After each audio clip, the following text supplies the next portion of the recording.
जीवन में कुछ किस्से ऐसे भी होते हैं जिनका हमें कोई अंदेशा नहीं होता कि वो कैसे जाएंगे।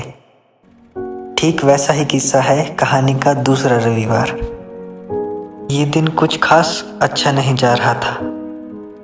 सुबह से काम में उलझा दिमाग अब शायद ओवरहीट हो गया था, तो इसी को थोड़ा ठंडा करने हम यूं सड़क पे चल पड़े।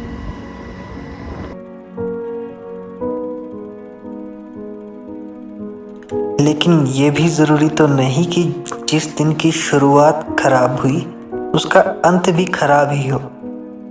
ऐसा ही कुछ इस कहानी में है, तो चलिए कुछ इस प्रकार।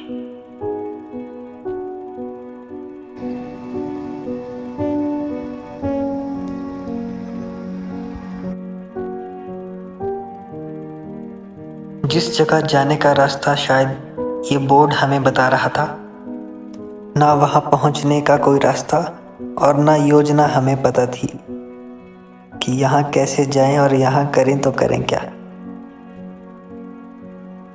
शायद भविष्य के कुछ पल और एक नई कहानी हमारा इंतज़ार कर रही थी, और बस अब शायद वो समय आ गया था जिस समय हमें दिन के कुछ नए पलों से रूबरू होना था।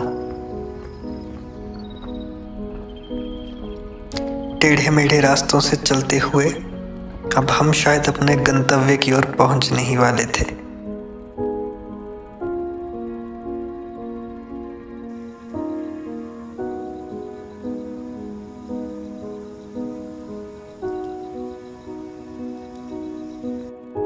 जी हाँ, ये है बड़ोग रेलवे स्टेशन।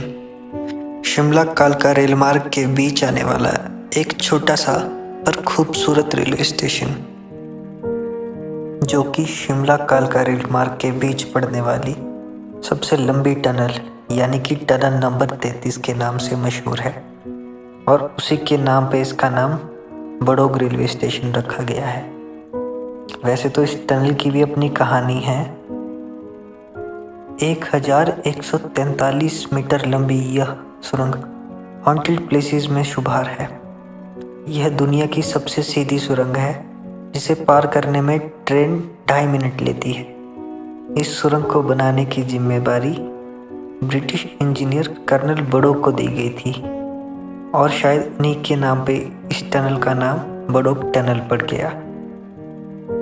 कहा जाता है कि अभी भी शायद टनल से किसी के चीखने की आवाज़ आती है।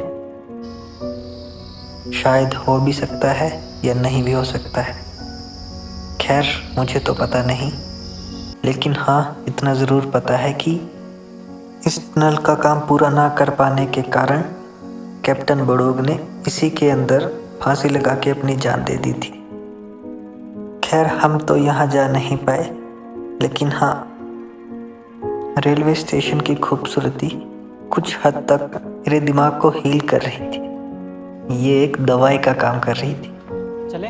अब खाली पटरी को तो देख लिया था, लेकिन दिल में यही था कि काश अगर इस पे रेल दौड़ी चली जाती तो नज़ारा कुछ और होता।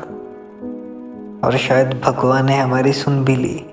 थोड़ी ही देर में इधर रेल आने वाली थी, तो मैं भी बैठ गया उसके इंतज़ार में। आज के दिन ने एक बड़ी सीख तो दे दी थी कि जो भी हमारी ज़िंदगी में गलत चल रहा है, ज़रूरी नहीं कि वो लगातार आगे भी चलेगा। कुछ बातें शायद हमें वक्त पर भी छोड़ देनी चाहिए। क्या पता हमारी तरह आपकी ज़िंदगी में भी कुछ अच्छा हो जाए। तो दोस्तों, इसी के साथ मैं आपका अपना रोहित लेता हूँ आपसे अलविदा।